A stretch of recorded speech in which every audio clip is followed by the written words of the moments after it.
Buenos días y bienvenidos a todos nuestros participantes de nuevo. Gracias por acompañarnos en los que va a ser nuestra cuarta charla de hoy, que será dada por el doctor Miguel Ángel Velázquez, que nos acompaña desde Paraguay. Muchas gracias, doctor, y buenos días.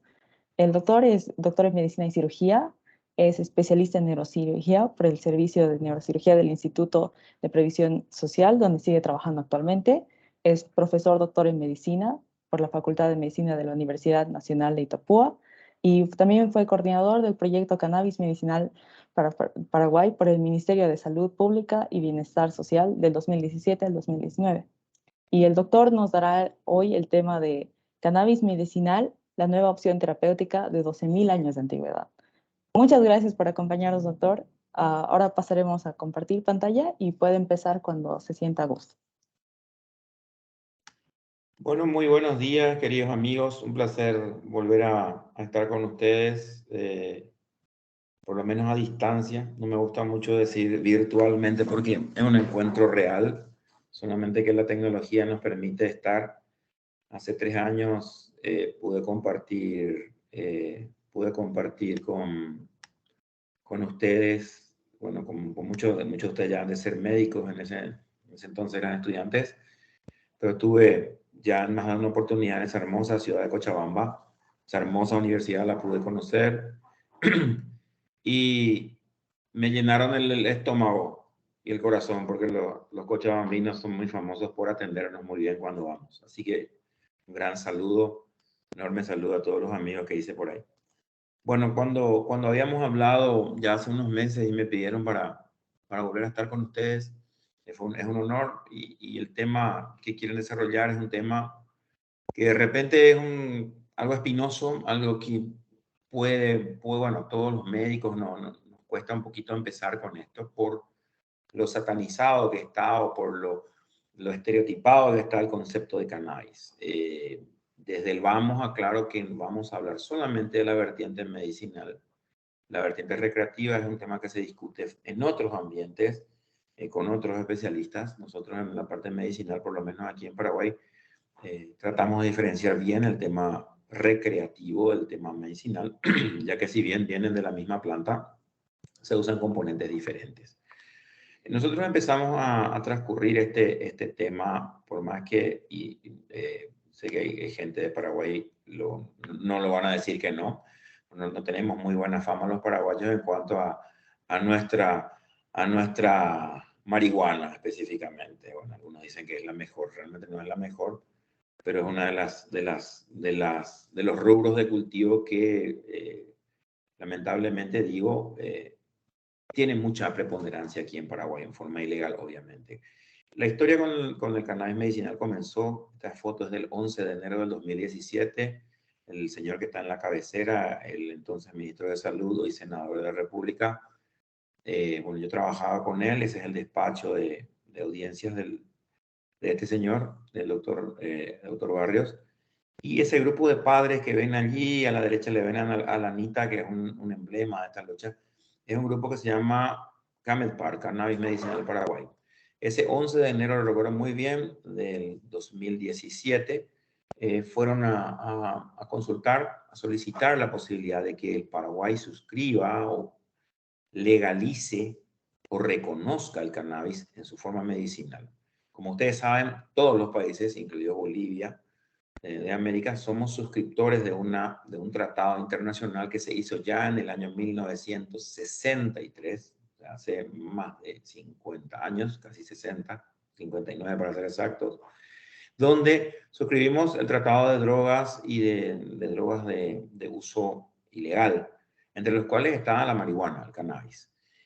Sin embargo, este tratado impidió muchas veces que nosotros podamos tener desarrollos de compuestos a base de cannabis. Recordemos que muchos de los compuestos que usamos en medicina, como el caso de la morfina, la codeína, vienen del opio, que es una planta que está prohibida en algunos lados, o sea, en todo el mundo, de su vertiente recreativa, pero que sin el opio no podríamos crear estos derivados. Por eso son opioides, opiáceos, ¿verdad? Entonces con el cannabis pasó algo similar, ¿verdad? Siempre se relaciona el cannabis con tráfico, con muerte, con dinero sucio, con dinero que financia el terrorismo y demás. Sin embargo, nosotros hablamos siempre de otra vertiente. Cuesta o costó muchísimo en Paraguay comenzar a hablar de esto. La opinión pública, desde un momento intentamos con esta gente muy, muy meritoria. La mayoría son padres de chicos con epilepsia refractaria y le ven a la Anita. La Anita hoy en día tiene 19 años, la que está ahí en silla de ruedas, a la derecha de la pantalla de ustedes. Ella tiene un síndrome que se llama de Lennox-Gastaut, un síndrome congénito, genético, que se caracteriza por un bajo desarrollo cognitivo y sobre todo por epilepsia refractaria. Yo ya les voy a definir lo que es la epilepsia refractaria más adelante.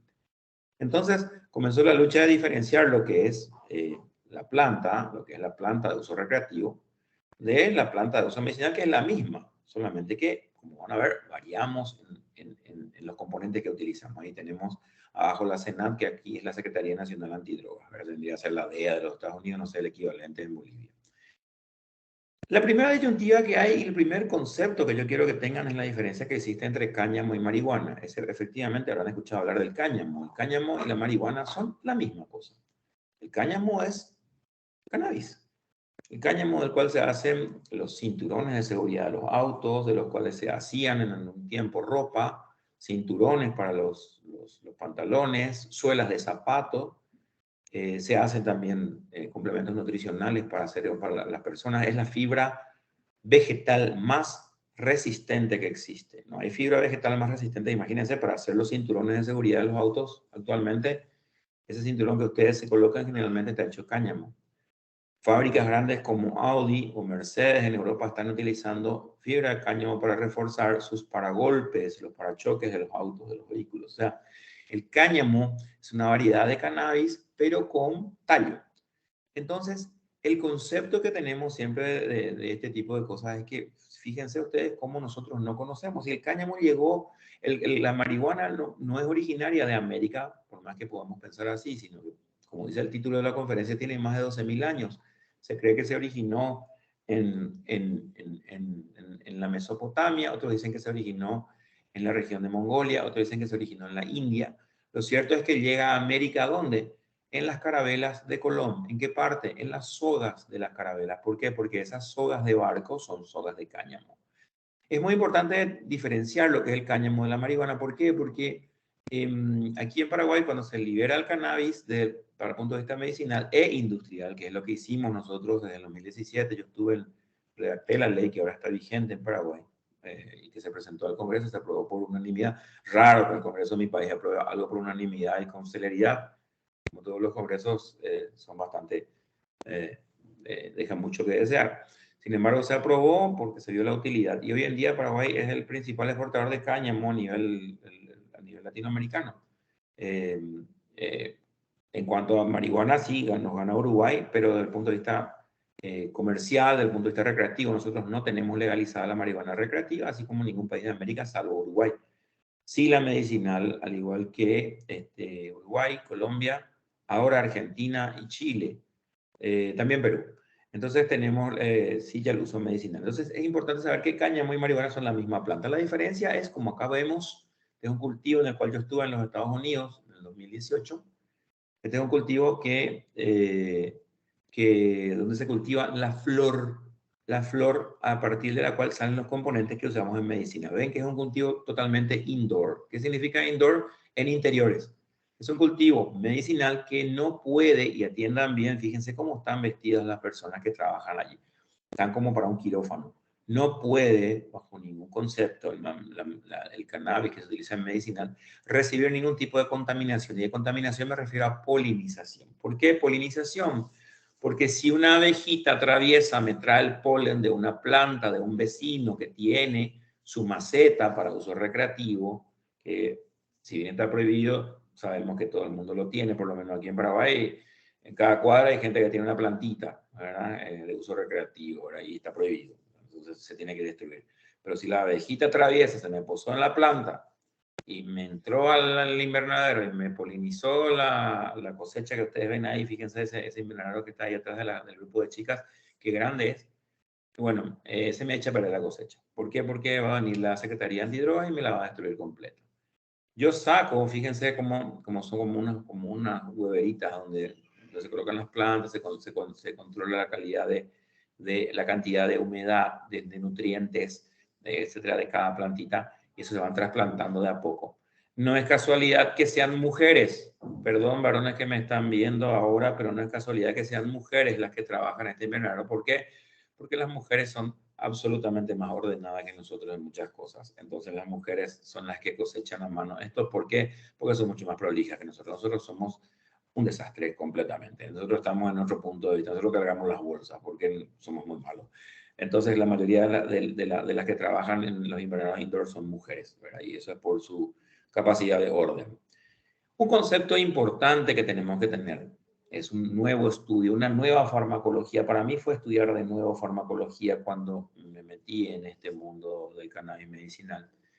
Y encontré que el cuerpo humano tiene un sistema denominado sistema endocannabinoide. ¿Por qué llamamos endo? Y porque está dentro. Quiere decir que hay un exo. Y sí, hay cannabinoides exógenos que vamos a estudiar.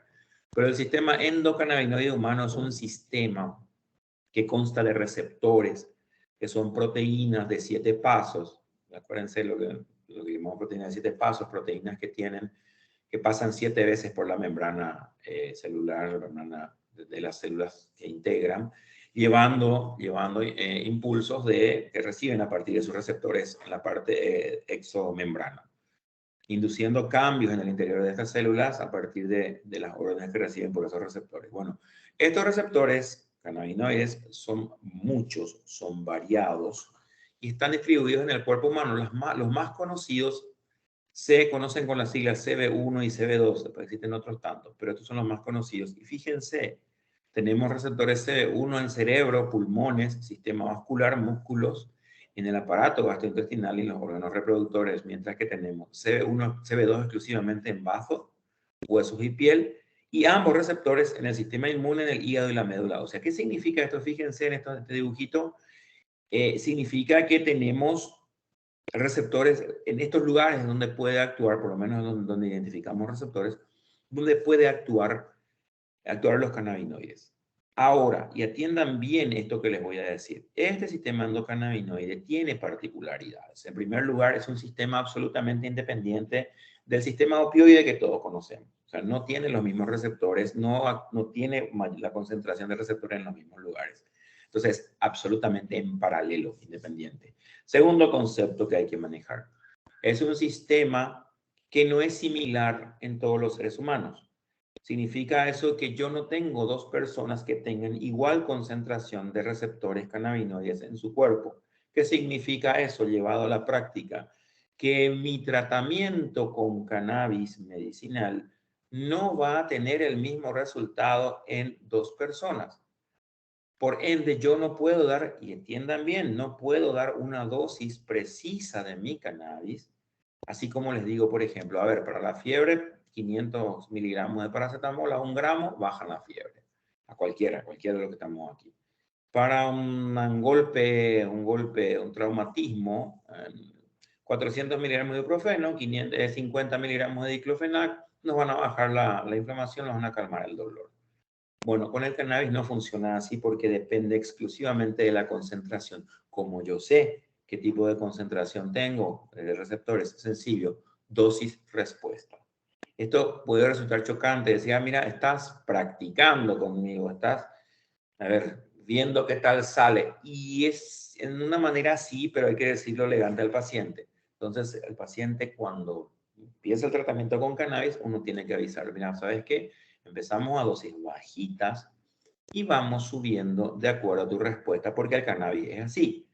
Y también porque al tener receptores en un número variable, los receptores, así como el sistema, se saturan. Si yo doy mucho cannabis, y eso lo vamos a ver enseguida, si yo doy mucho cannabis de golpe, nuestros receptores se van a saturar y mi respuesta a mis cannabinoides, que estoy dando con un objetivo medicinal, va a ser absolutamente o lo contrario o nula, porque mis receptores se saturan de una. A tal punto llega la diferencia que tenemos de sistema cannabinoide entre seres humanos que podemos tener o tenemos hermanos gemelos con diferentes respuestas a los cannabinoides. Entonces, esto es un concepto, son conceptos que tenemos que tener, ¿ok? Si hablamos de cannabinoides, esto es el sistema cannabinoide, lo que habíamos hablado recién. Ahora hablamos de cannabinoides, de los efectores. Tenemos endocannabinoides, que significa que lo producimos todos los seres superiores, los mamíferos para arriba. Fitocannabinoides, que es lo que vamos a estudiar hoy, que son los que nos provee, fito es planta, los que nos provee la naturaleza a partir de la planta de cannabis sativa, cannabis vamos a hablar nosotros hoy. Y los sintéticos que se están dejando de usar cada vez más, ¿por qué? Por su alto costo, pero principalmente por sus altos efectos secundarios. Entonces tenemos tres tipos de cannabinoides que van a actuar ¿dónde? Sobre este sistema endocannabinoide, ¿ok? Los endocannabinoides, para que los conozcan, al que más lo van a conocer, por ahí lo escucharon, es la anandamida. Es un endocannabinoide que nosotros segregamos en cierta respuesta. Para ser práctico y conciso, cuando muchas veces decimos, a ver, me siento bien, mis endorfinas, así entre comillas, mis endorfinas están bien segregadas. Esas endorfinas nadie encontró todavía hasta ahora que es una endorfina. Como termina en orfina, suena a morfina. Ah, fantástico. Pero las endorfinas es un término muy genérico que se usa para un montón de elementos químicos que no queremos decir el nombre o no lo sabemos, pero que de repente la secreción de endorfinas me hace sentir bien. Bueno, muchas de esas endorfinas, entre comillas, son cannabinoides y son endocannabinoides que segregamos. ¿Ok?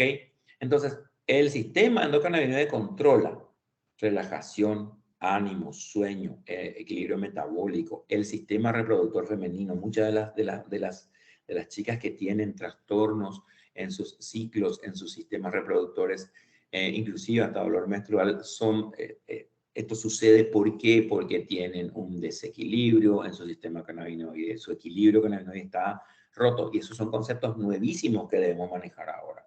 Regula el sistema nervioso autónomo, ustedes lo saben, el equilibrio simpático-parasimpático, el estrés y respuesta, ¿ok? Regula la respuesta al dolor, la analgesia, que es uno de los efectos más espectaculares que tiene el cannabis, ¿verdad? Regula también la regulación de la temperatura. Muchos sabemos que cuando una persona se pasa de raya con la marihuana, ojo, no hay, eso es otro concepto, no hay sobredosis de cannabis, ¿ok? El paciente que fuma mucha marihuana o que consume de golpe mucha marihuana, no hay sobredosis y le voy a explicar enseguida por qué. Pero la persona que se va de raya con la marihuana empieza a tener hipotermia, frío, porque baja la temperatura. También trabaja sobre el sistema inmune. El sistema endocannabinoide regula el sistema inmune. Vimos que tiene representación en el bazo, tiene en la médula ósea, en el sistema inmune en general, en los glóbulos blancos de respuesta, tiene representación, hay receptores cannabinoides. Y también muy importante en los sistemas cognitivos, la memoria, el conocimiento, la adquisición de conocimientos, vamos a hablar enseguida también, y sobre todo en el apetito, porque sépanlo ya y anótenlo por ahí, los cannabinoides suelen ser hipoglicemiantes, bajan un y la glucosa, entonces la persona tiene un poco de hambre, ¿ok? Entonces ahí tenemos los receptores, los endocannabinoides que conocemos, y los fitocannabinoides que vamos a hablar enseguida, y esta es la clasificación, ahí les pongo. Yo después paso a los organizadores de mi presentación, ¿ok? No se vayan a preocupar, les pueden pedir a ellos, les voy a complicar a los presentadores, a los organizadores, pero les voy a pasar a un mail y ellos pueden disponer. ¿Por qué? Porque me gusta que tengan, no tengo problema, y ahí tienen muchas referencias bibliográficas para que puedan leer si les interesa. ¿Ok? Entonces es importante saber que el sistema endocannabinoide regula un montón de cosas, que es saturable, como les dije, que está presente en todos los seres humanos, mamíferos para arriba, que no es igual en todas las personas y que al conocerlo ya sabemos cómo va a funcionar el cannabis. Es muy interesante saber que el sistema cannabinoide tiene que funcionar con un tono. En medicina, en fisiología, nosotros hablamos de tono para algo que se mantiene funcional con una respuesta funcional basal. Por ejemplo, el tono muscular no está ni contraído ni relajado del todo, ni flácido, mantiene una contracción estándar. Cuando uno está en estado de relajación, ustedes pueden tocar el músculo que va a tener un cierto tono aún en reposo. ¿Por qué? Porque las fibras siguen respondiendo aún en reposo. Este mismo concepto de tono también lo tiene el sistema cannabinoide. Y ese tono cannabinoide, ¿qué significa? Que estén descargando permanentemente impulsos, los receptores, o que estén recibiendo esos impulsos, que estén respondiendo a eso. Ese tono cannabinoide es el que tenemos que preservar a toda costa en nuestros pacientes. Es otro concepto que tenemos que meter. Ejemplo, les voy a dar, adelantándome un poquito, a veces el paciente que viene a consultar conmigo por dolor me dice, doctor, no me calma del todo el dolor. Y obviamente no, porque no es un anestésico. Pero, te dice, me siento bien. I feel good, dicen los yankees. Bueno, me siento bien. Ese sentirse bien no tiene precio, ¿ok? Porque para nosotros siempre lo que buscamos ante nada, cuando no podemos curar al paciente, curar a veces, aliviar siempre, es darle calidad de vida. En resumen, si yo voy a resumir esta charla, ¿qué te dan los cannabinoides? Calidad de vida. Y ese es tono cannabinoide. Tenemos que conseguir que nuestros receptores descarguen en forma normal, ¿ok? ¿Dónde están los CB1? Ya les mostré en todos lados, ¿ok? Y este esquema es muy importante, fíjense. ¿Dónde encuentro receptores cannabinoides? Encuentro en el sistema nervioso, en estos lugares. Pero fíjense que en el tronco encefálico, el punto neurálgico del encéfalo, donde regulamos todo lo que es basal, todo lo que es vida, funciones basales de funcionamiento indispensables para la vida, latidos cardíacos, centro respiratorio, velocidad de peristaltismo, todo. En ese punto, mi representación de receptores cannabinoides, la concentración no es elevada. ¿Qué significa eso? Traducido, que si yo tengo una sobredosis de cannabis de cualquier etiología, ya sea medicinal, me fue de mambo la criatura y en vez de tomarme unas gotitas del aceite, se me tomó un frasquito, ¿verdad? O peor, una persona le bajó, como decimos acá, degustó, en otras palabras, un porro, hablando mal y pronto, un faso, dicen los argentinos, un cigarro de marihuana, de muy alta concentración en psicotrópico, que ya le voy a decir enseguida cuál es, esa persona no va a entrar en coma, como sí pasa cuando te vas de rosca, te vas de mambo, como dicen los argentinos, o te vas de dosis con los opioides. Los opioides sí inducen depresión respiratoria, no así los cannabinoides. Por eso no hay muerte relacionada a los cannabinoides por depresión respiratoria. Sí hay mucha representación en la región talámica, en la región superior del tronco, donde termina, donde se corona el centro de el sistema reticular activador ascendente, que es una vía que corre desde el tronco para arriba y es el que regula principalmente el sueño. Ahí sí hay mucha representación. Por eso el paciente va a tener tendencia al sueño. Por eso usamos cannabis para inducir el sueño. Entonces, que quede como concepto eso. Por eso en Estados Unidos se está ahora, no digo legalizando, es que el problema es que cuando hablas de cannabis medicinal, los que quieren legalizar para consumo recreativo, me parece fantástico lo que quieren. Yo no consumo ni voy a consumir, ¿verdad? Pero me parece fantástico que la gente, no sé, quiera pelear por esos derechos, entre comillas, pero no me metan en una misma olla, como decimos acá, en una misma sartén, no me metan el cannabis medicinal de recreativo. Corremos por cuerdas diferentes. En Estados Unidos el cannabis medicinal está siendo reconocido en casi todos los estados. ¿Por qué? Porque se está iniciando, inclusive a nivel gubernamental, lo que se conoce como terapia de sustitución. Porque la mayor mortalidad en los Estados Unidos en estos momentos es por los opiáceos. Entonces están reemplazando opiáceos por cannabis en tratamiento de, sobre todo, dolor, ansiedad, insomnio. Entonces, para ustedes fíjense, Michael Jackson murió por sobredosis de un derivado. ¿Verdad? Prince, donde conocer a Prince, murió por una sobredosis de Fenta. O sea, estamos hablando de gente conocida que se va de mambo y se muere por opiáceos. ¿Ok? En cuanto a la botánica, tenemos tres tipos. No hay mucho que decir. Nosotros vamos a hablar del de arriba, del sativa, que es el que también produce el recreativo, pero para nosotros nos interesa el medicinal. El sativa da el llamado colocón que se le conoce, o sea, el efecto psicotrópico, y les voy a decir en virtud a la concentración de qué. Pero también otra variedad de semilla me produce flores, porque yo no saco de las hojas, no saco del tallo, saco de las flores mi derivado para mi uso medicinal.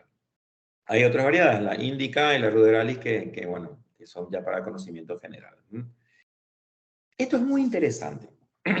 puedo dar el cannabis porque mi paciente está tomando un opioide, una codeína, un tramadol, está recibiendo morfina, está recibiendo naloxona, sí puedo dar sin ningún problema. ¿Por qué? Porque no se contraponen, es más, hay una sinergia entre opioides y cannabinoides para el tratamiento del dolor. Yo ya me anticipo a lo que voy a hablar. ¿Por qué? Porque ambos aumentan la inhibición del ácido gamma-aminobutírico en dos puntos, en la sustancia gris del periacueducto y en la región vulvar. Estos son centros fundamentales de descarga de neurotransmisores de dolor. Entonces, al inhibir al segundo neurotransmisor más importante del sistema nervioso, que es el GABA, el gamma-aminobutírico, hay una sinergia analgésica entre opioides y cannabinoides. ¿Qué significa eso? Traducido a la práctica, yo tengo pacientes cancerosos terminales, oncológicos terminales, con cáncer metastásico. Yo soy neurocirujano y hago dolor. Prácticamente me estoy dedicando ya a dolor hace unos años, a dolor y procedimientos mínimamente invasivos de dolor. Y vienen los pacientes con metástasis múltiples, a veces a casi todas las cuerpos vertebrales, pelvis, fémur, inclusive costillas, a veces metástasis de mama, metástasis de próstata, y llorando de dolor. Y vienen con dosis altas de morfina. Ustedes saben que la morfina no solamente tiene un efecto depresor sobre el sistema respiratorio, sino tiene lo peor, tiene una tolerancia muy rápida, o prácticamente en unos días tenés que estar aumentando en forma gradativa la morfina, porque ya deja de hacer, digamos que hay un fenómeno de acostumbramiento de la persona.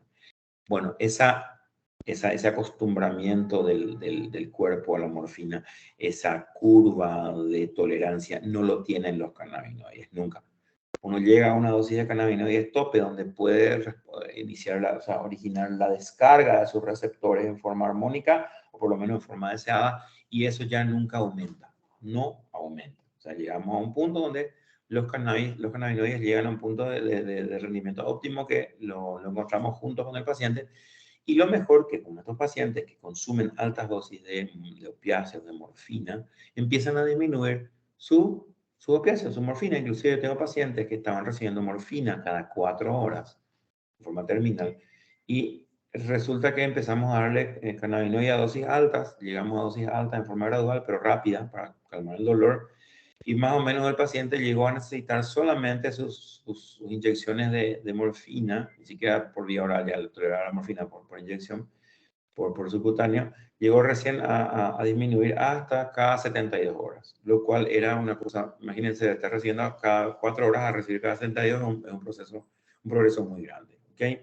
También aumenta la secreción de opioides endógenos, la endorfina, que habíamos hablado recién por el mecanismo que les hablé. Y esto es lo que les dije, baja letalidad por baja concentración de receptores en el tronco, alta posibilidad de dormir bastante por la mayor concentración a nivel de ganglios basales. El cannabis es un medicamento, es un nuevo medicamento de 12.000 años. ¿Por qué digo 12.000 años? Porque hace 12.000 años que está la planta, pero como medicamento oficialmente reconocido en varios países, ahora recién. Yo sé particularmente que en Bolivia no están teniendo ley de cannabis medicinal, pero sé que un amigo que tengo, un neurólogo muy prestigioso de Santa Cruz, está trabajando hace tiempo ya con cannabis, con CBD, con cannabis medicinal en epilepsia refractaria, ¿verdad? Sé también de colegas que están interesados en esto. Yo ya hablé de esto en el último congreso de pediatría que justamente poquito antes de la pandemia, estuvimos en Santa Cruz. Entonces también hablamos de esto y quedaron muy interesados, pero bueno, la pandemia nos trancó todo. Pero es un nuevo medicamento para muchos de nosotros, ¿verdad? Yo tuve que reaprender, hace 6 años tuve que reaprender todos mis conceptos de farmacología para poder empezar a trabajar en esto. No es artesanal. Acá es muy importante entender que acá en Paraguay tenemos una pelea con yo tengo una pelea personal con muchas organizaciones que quieren plantar esto en su casa y producirlo en su cocina. Y es un medicamento que tiene efectos sobre el sistema nervioso. Yo no puedo estar haciendo mi antibiótico en mi cocina, no puedo estar haciendo mi aspirina en mi cocina, menos un medicamento que tiene efectos sobre el sistema nervioso. Entonces yo desprecio el artesanal. Aquí tengo una hermosa papelera a mi lado, a mi consultorio, para el lugar de archivo de los artesanales cuando vienen. Yo le doy solamente lo que se produce en los laboratorios serios aquí en Paraguay. Que son los que tienen licencia y que yo sé cuántos miligramos tienen de lo que yo quiero. Entonces, no, yo no trabajo en artesanal ni lo voy a hacer porque no tengo garantía de efectividad, garantía de pureza, garantía de trazabilidad de lo que viene, garantía de higiene y algo muy importante, lo artesanal se hace con cannabis recreativo. Ya les voy a explicar la diferencia enseguida. Ese cannabis recreativo yo no sé con qué planta lo hicieron. Entonces, un frasquito me va a pegar a mi paciente de una manera extraordinaria, otro frasquito no va a hacer nada. No me preocupa tanto el efecto analgésico o el efecto antiepiléptico, lo que me preocupa es el vuelo que agarran mis pacientes, el colocón que agarran mis pacientes con esto, ya que con lo que yo le doy, mis pacientes no tienen ninguna posibilidad de quedarse pegados al producto, de alucinar, de nada, absolutamente nada, ¿ok? Entonces, fíjense, no es algo que yo pueda hacer en mi casa, lo hago indoor, lo hago con todas las medidas de seguridad, fíjense lo que es son los cultivos, ¿verdad? Definitivamente el cannabis medicinal no es adictivo. Este es un mito que sí nos costó un poquito romper aquí en la gente. Hoy en día el paraguayo aquí ya sabe la indiferencia cuál es el cannabis medicinal del recreativo. Sabe perfectamente, concurre a la consulta, inclusive los pacientes de edad. Nosotros logramos mucho esa adhesión de los pacientes justamente porque los grupos de padres se mostraron, ellos se embanderaron diciendo, nosotros no le vamos a estar dando a nuestros hijos algo que sea adictivo.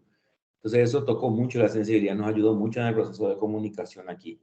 Entonces, sí, igual hay que remarcar a los pacientes que, me olvido, a veces te olvidas de una dosis, pasas a la siguiente. Y si te olvidaste un día o te quisiste tomar una copita de vino o lo que sea, y saltame el cannabis y me tomas la copita de vino, a menos que tu condición médica te lo impida, pues una epilepsia, por ejemplo, no puedes tomar alcohol.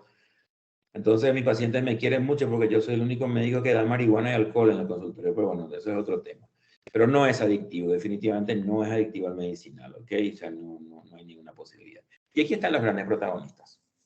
Estos son los protagonistas. La planta de cannabis, le voy a mostrar una imagen dentro de un rato, una planta que actualmente en un estudio decía que tenía 512 componentes. En febrero se actualizó, hay 516 componentes conocidos en la planta de marihuana, cannabis sativa. Hay otros tantos, unos cuantos, que todavía no se pueden determinar cuántos son, porque a veces se encuentran en trazas, a veces se encuentran en algunas formas, en otras formas no, pero se encontraron 516 componentes. De esos 516, la medicina está trabajando puntualmente, o los cannabinoides, que se llaman así, a los productos que solamente se producen en la planta de cannabis, de los cannabinoides conocidos, que son 64 hasta hoy, 13 de octubre del 2022, 64, solamente 20 se encontraron que tienen efecto medicinal. Entre esos 20, les voy a citar el orden de los que usamos en medicina. El CBD, que en este momento es la reina de los cannabinoides, CBD, por sus siglas es cannabidiol. Por eso canna siempre lleva 2N. Cannabidiol, que es el que prácticamente sobre el cual estoy hablando yo, porque es un medicamento que es prácticamente permitido. El segundo es el THC, que sí es el psicoactivo, sí es el que te da el colocón, el que te da el vuelo, es el tetrahidrocannabinol, que sin embargo, a pesar de que te da el colocón en dosis bajas, y le voy a hablar después de lo que es una dosis baja, a mí me sirve absolutamente para medicina, sobre todo para dolor, vómitos y demás. La ley que les hablé, que suscribimos todos, y que bueno, Paraguay también está vigente, permite solamente una concentración menor sobre el producto final del 0.3% de THC. O sea, no puedo tener más de eso. Si tiene 0.4 se destruye el producto, el medicamento, la planta o lo que sea. Entonces, son dos componentes. El tercer cannabinoide que no voy a hablar hoy, pero que quiero que lo guarden en el chip, es el CBG, el cannabigerol, que es el que nos va a dar muchísima satisfacción, sobre todo en neurología en los próximos años. También tenemos el cannabinol, el CBN, el tetrahidrocannabinol, un montón de cannabis, pero el CBD y el THC son los que yo quiero hablar hoy. ¿Ok? Entonces, básicamente los cannabinoides se absorben por vía oral, se absorben de una manera bastante importante, tienen un metabolismo hepático 100%, su excreción renal. Sin embargo, yo les puedo dar, yo tengo pacientes con insuficiencia renal severa, inclusive dializados, que le di cannabis sin ningún problema, cannabis medicinal sin ningún problema. Sí te limita mucho que el paciente tenga una insuficiencia hepática severa. Ahí el cannabis está restringido, ni siquiera corrigiendo dosis. ¿Por qué? Porque es un metabolismo hepático en altísima dosis, en altísima concentración, o sea, altísima porcentaje. También, increíble, el cannabis medicinal casi no se pelea con ningún otro componente, pero sí se pelea con el jugo de pomelo y de kiwi, ¿ok? Porque lo bloquea, utilizan los mismos receptores. Entonces, el paciente no tomes tu cannabis con pomelo, ¿está? Circula, tiene una circulación enterointestinal importante, puede permanecer en el músculo hasta por 3 semanas, esto es fundamental. No por el CBD o cannabidiol, porque aquí no es delito, no te dosan el CBD, sino que cuando te hacen un narcotest en orina, por algún motivo, estás consumiendo un medicamento que tenga THC, que acá en Paraguay lo teníamos y lo sacamos porque era muy costoso, lo importábamos. Ahora estamos desarrollando en el laboratorio donde yo estoy, estamos desarrollando productos con THC, ¿verdad? Que ya vamos a hablar de eso enseguida, pero más que nada destinados a dolor y a náuseas y vómitos. Sin embargo, los pacientes que van a consumir esto y le toman una muestra de orina para el narcotest, hasta 18 horas se detectan sin ningún tipo de problema. Y yo puedo encontrar, sobre todo si una persona con mucho músculo y mucha grasa, los gorditos, almacenamos hasta 3 semanas el THC en nuestros tejidos, ¿ok? Entonces, fíjense, esta es la concentración donde se transporta el THC. Bueno, hay un concepto que se conoce como efecto séquito o entourage. El efecto séquito lo sostienen las personas que dicen, bueno, tengo que darle la planta, la tierra, el abono, el pipí del perro que vino al lado, porque hay que darle todo junto, porque eso es lo que hace potente la planta, porque así me lo dio la naturaleza, porque así me lo regaló Dios, porque, bueno, yo no entro a discutir la parte religiosa ni metafísica que quiera discutir, esto es ciencia. El efecto séquito entourage, sí, desde el punto de vista aplicado a la planta, habla de que dando algunos componentes más aparte de los aislados, yo por ejemplo trabajo con CBD, cannabidiol aislado, Isoleire se llama aislado, ¿verdad? Pero hay otros que dan cannabidiol con algunos componentes más de la planta. No aíslan el cannabidiol solo, sino le dan, por ejemplo, cannabigerol, cannabinol, nunca THC, obvio. Y también dan otros componentes de la planta, que son, por ejemplo, los terpenos, los flavonoides. Los terpenos son los que le dan el color a la planta, los flavonoides le dan sabor, porque son poderosos, potentísimos antioxidantes. Entonces dice, bueno, el efecto de entourage da esa corte, pues se llama séquito. Séquito es lo que le acompañaban a los reyes. Dan ese efecto acompañante terapéutico para la planta. Entonces, eso es algo que se discute porque algunos dan sinergia, otros dan antagonismo, otros dan competencia. Entonces, no sé si es sinérgico, si suma o si me resta. Entonces, eso también hay que estudiar mucho cuando hablamos. Sí, yo sé que mi cannabidiol disminuye el efecto psicoactivo del THC. Entonces, por eso, acá en Paraguay siempre salía la gente los eternos cuestionadores de todo. No sé si lo tienen en Bolivia, pero acá tenemos, y mi pelea también es con los antivacunas. Yo abro frente en todos lados, me gano el club de fans en todos lados. Ahora mi disputa en redes sociales, estuvieron al principio en mis redes sociales, me estoy peleando con los antivacunas, ya me amenazaron de muerte, un montón de cosas, ¿verdad? Y bueno, siempre se reinventan. Y los eternos haters te dicen, no, ¿por qué la marihuana en Paraguay se incauta marihuana del narcotráfico, pero por tonelada? Y se quema. Dice, ¿por qué van a quemar? ¿Por qué no hacen aceite? Es sencillo, porque la marihuana que sirve recreativa tiene altísima concentración de THC, pero nula de CBD, porque el CBD, el cannabidiol, contrarresta el efecto psicoactivo del THC. Eso es categórico, eso es categórico. Entonces, si yo quiero disminuir mi efecto, mi vuelo, le tengo que dar CBD al paciente. Entonces, eso sí, ese efecto se sabe, ¿no? Se contrapone. Entonces, muy importante. Sí, yo necesito THC a dosis bajas para mi efecto analgésico, porque potencia terriblemente la analgesia del cannabidiol, la presencia de THC. También, mi combinación CBD y THC disminuye la hipotermia, el frío, me disminuye mucho esa taquicardia, esas palpitaciones que siente el paciente cuando toma una concentración con THC alta, y la taquipnea que se produce al tener compuestos con alto THC. Y si yo combino mi CBD o mi THC con CBN, que es cannabinol, aumenta la permeabilidad de estos compuestos a la barrera hematoencefálica. O sea, estas son sinergias que se conocen hasta ahora. Bueno, aquí hay, fíjense, les traje cualquier internet que ustedes vean con fondo verde, duden porque tiene otro objetivo. Pero este me gustó porque en algunas cosas que dice el CBD son ciertas. Estas son todas las funciones que el cannabidiol o CBD hace. Recuérdense, hay diferencia entre CBD y THC. Yo les hablo solo de CBD hoy.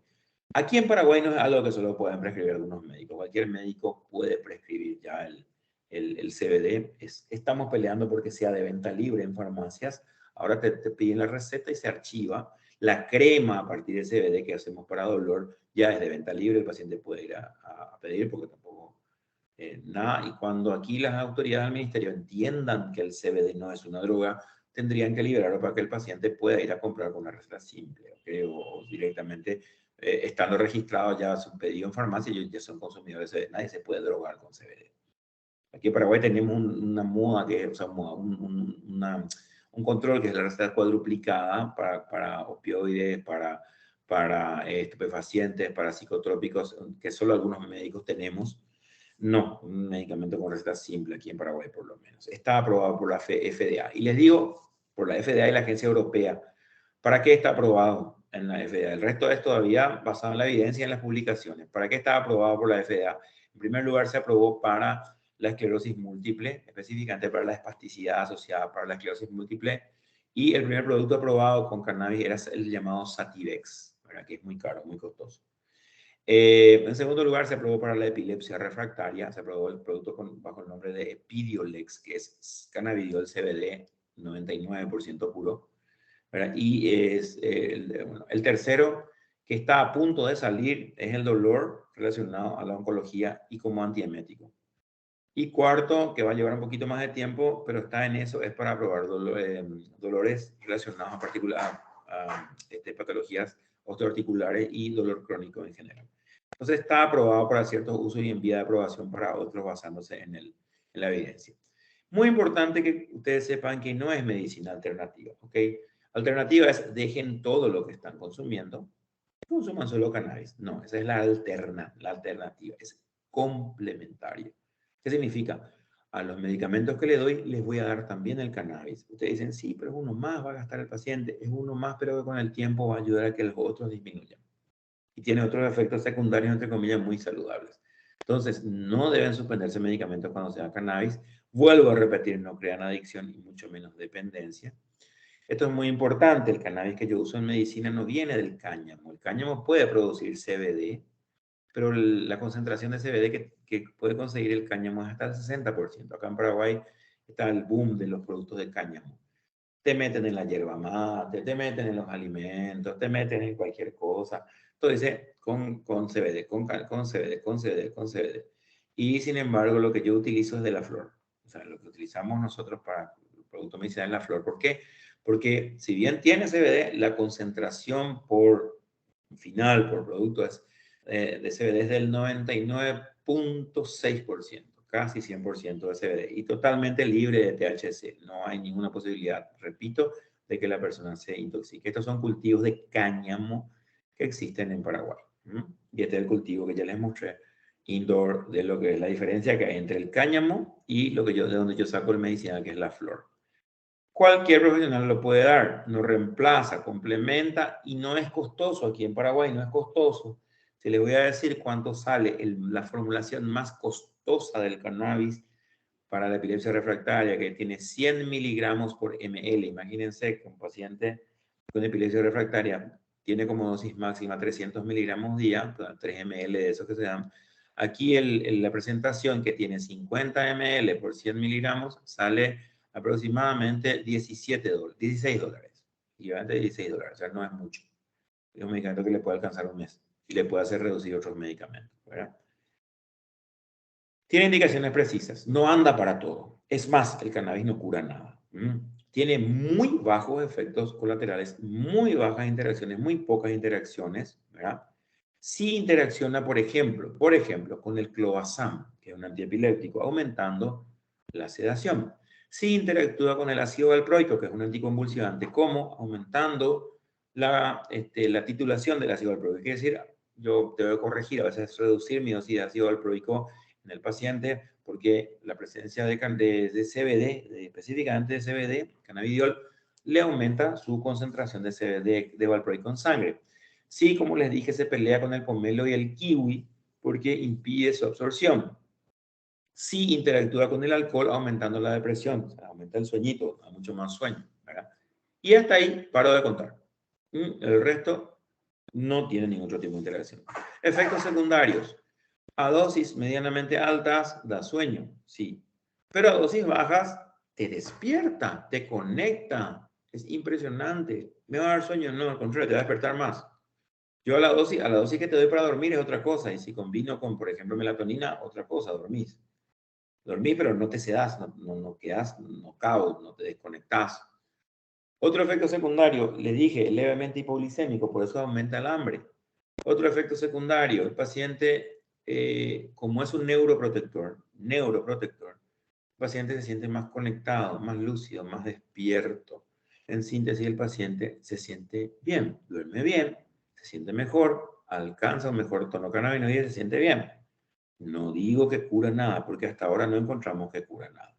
¿Ok? Bueno, muy importante. ¿Cómo se prescribe? Es un medicamento muy sui generis, como les dije. Se da con el método del doctor Luis Fonsi. ¿Le conocen ustedes al método del doctor Luis Fonsi? Despacito, suave, suavecito, pasito a pasito. O sea, empezamos con dosis bajas y vamos aumentando con el correr de los días. Por eso es importante que el paciente consulte, se controle, haya una adherencia al medicamento, se le avise que los primeros días no va a haber mucho efecto, porque tenemos que ir saturando de a poco el sistema cannabinoide, ¿verdad? Entonces, fíjense, están los tips, ¿verdad? Se hace a medida. Siempre digo, el tratamiento con cannabinoides, específicamente con CBD, es como hacer un traje a medida. Yo tengo que hacer un tratamiento a medida del paciente. Otro concepto muy importante es el concepto de la luna de miel, que yo le llamo. ¿Qué es la luna de miel? La luna de miel que puede ser muy prolongada. A veces el paciente que toma cannabis a dosis alta, por ejemplo, una epilepsia refractaria, te empieza a decir, o para dolor de doctor, te volví a convulsionar otra vez, no había suspendido mis convulsiones, había bajado mis convulsiones, pero volví otra vez a tener. O doctor, mira, me calmaba el dolor, ya no me calma, no sirve más tu porquería, ya te empiezan a insultar. Ya cuando manda. Entonces, es sencillo, ¿qué pasó? Saturó el sistema, por eso tienes que conocer de cómo, pues tienen que conocer cómo se dan esto. Ah, bueno, perfecto, suspendemos cannabis, cortame, no hay ningún problema, me cortás de golpe, eso no hay problema, no hay rebote, nada. Me cortás el cannabis durante 30 días y venía, hablamos de 30 días. En 30, 45 días vuelve el paciente, volvemos al método del doctor Luis Fonsi, suavecito, pasito, pasito, y le vamos subiendo. El paciente vuelve a encontrar su esplendor de sus inicios y está feliz de vuelta con el cannabis. ¿Por qué? Porque se satura. Yo le llamo personalmente efecto luna de miel, ¿ok? Efecto de luna de miel porque, bueno, listo. Entonces, luna de miel inversa, porque es una luna de miel al revés, ¿verdad? Y el yo saturado, o sea, el sistema saturado, eso es muy importante, no dar de golpe mucha cantidad. ¿Cómo yo doy cannabis? Bueno, lo puedo dar por vía oral, lo podría dar por vía inhalatoria, ¿verdad? Pero está prohibido acá en Paraguay la vía inhalatoria, no se puede fumar el CBD, a pesar de que se hace cualquier cosa. Hay gente que ya fuma, ¿verdad? Pero está prohibido. Yo no, me encantaría dar por vía inhalatoria, ya, aunque sea por un inhalador, como un Mentix, un Ventolin, lo que sea, un inhalador o con cualquier dispositivo para poder inhalar. ¿Por qué? Porque en pacientes con dolor intenso, la acción va a ser más rápida. Si bien se va a disipar más rápido del sistema, o sea, mi vida media va a ser más corta, le puedo complementar cuando está calmando el dolor por vía oral. Entonces, me aseguro de que se prolongue en el tiempo. La administración tópica también es muy, muy importante. En forma de cremas, lociones, geles, se puede administrar, se absorbe muy bien a nivel de piel y no tiene efecto el primer paso, actúa en forma local. Yo no puedo dar un parche para que me actúe en forma genérica, sino actúa en forma local, ¿verdad? Que es muy importante. ¿En qué lo indico? Y bueno, uno de los dos estrellas, las dos indicaciones estrellas son los dolores crónicos, gente, crónico, no agudo. No, yo me fui al fútbol con los compañeros de la facultad y me torcí el tobillo, no me tomo cannabis, no tomes cannabis, tómate un diclofenac ahí que te va a hacer mucho mejor, un ketorolac, un ibuprofeno, algo pero no cannabis, porque es para dolor crónico. Crónico es un dolor repetitivo constante durante más de 3 a 6 meses. Por ejemplo, un dolor de espalda o una hernia del disco no aguda, no la que me pasó cuando me puse a alzar la mesa, sino que me viene doliendo hace tiempo. El dolor oncológico, el dolor del HIV, el HIV duele, ¿verdad? Entonces, este tipo de dolor funciona muy bien. Ojo, ojo, y atiendan este concepto. El CBD, el cannabidiol, no es un analgésico. Lo que hace es elevar el umbral de dolor. Lo que te dolía del 1 al 10 en 2.2, ahora te va a doler en 7.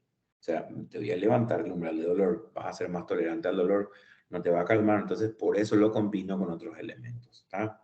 Ahí estamos hablando de... Y recordar siempre que el dolor es una experiencia multidimensional. A mí cuando me duele algo, no es solamente mi dolor, no duermo bien, no como, no tengo ánimo para nada, no tengo humor, no quiero hablar con nadie. Entonces, ¿qué te hace el CBD? El CBD lo que hace es, te ayuda a dormir mejor, te eleva el umbral del dolor, lógicamente, ¿verdad?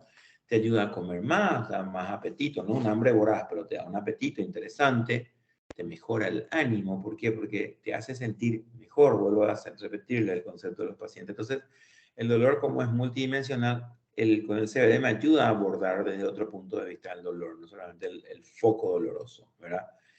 Entonces, esto es lo que consigo, ¿verdad? Repito, lo puedo combinar con los opioides, ¿verdad? Porque me ayuda a disminuir la ingesta, a potenciar su efecto y a disminuir los efectos secundarios. En migraña es un boom para mí personalmente es un boom, es una muy grata sorpresa. Yo doy cannabidiol, CBD en prevención de migrañas, porque hay mucha prevención de migraña. Entre ustedes que están viendo esta charla, habrá muchos migrañosos y estarán cansados de que le den amitriptilina, que les dé sueño, les deja volados, que le den topiramato, que también les deja volado, en la luna parece, no rinden, le afecta la parte cognitiva. Sin embargo, yo doy como preventivo 2 veces al día el CBD en determinadas dosis, y para ataque lo doy sublingual, y los pacientes revelan que pueden manejar muchísimo mejor. Mejoran mucho la frecuencia de sus migrañas, aumenta el espacio intercrisis, disminuye la duración. Si una crisis que dura 24 horas, cuando aparecen, si es que llegan a aparecer, dura mucho menos. Y la intensidad, sobre todo, si es un dolor 10 sobre 10, generalmente es un dolor 4, que para un migrañoso eso es muchísimo, puede trabajar tranquilamente, desarrollar su vida. Entonces, fíjense. Y algo muy importante, los cannabinoides, específicamente el THC, pero estoy hablando yo del CBD hoy más, porque yo estoy seguro que en Bolivia es lo primero que van a tener de aquí a muy poco tiempo. El CBD es un potente antiemético, comparado inclusive con los más potentes antieméticos que puedan existir, que ustedes conozcan de acción central, sin los efectos secundarios que tiene. Entonces también ayuda a controlar las náuseas relacionadas con la migraña. En depresión, fíjense, en la depresión lo que mejora mucho son los síntomas negativos, pero tiene un efecto dual, un efecto paradójico.